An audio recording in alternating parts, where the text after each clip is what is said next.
Four चौकोन ही four घरी घालतो आपण नीट घालायची कोणताच कॉर्नर आजा बाजूला ठेवायचा नाही आणि वाकला अजिबात ठेवायचं आता हे असं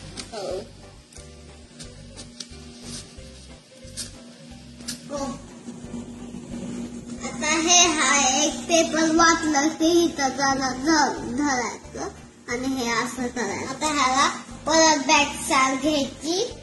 आणि हे तीन कॉर्नर सोबतच धरायचे आणि परत ह्या कॉर्नरला ठेवायचे आणि हे दोन बोट असे घालायचे ह्याच्यात आणि टोपीचा शेप करायचा आता ह्याला असं कमासारखं करायचं उघडायचं असं प्लेस करायचं हायना असं प्लेस करायचं आणि झाली गोष्ट आमची तयार.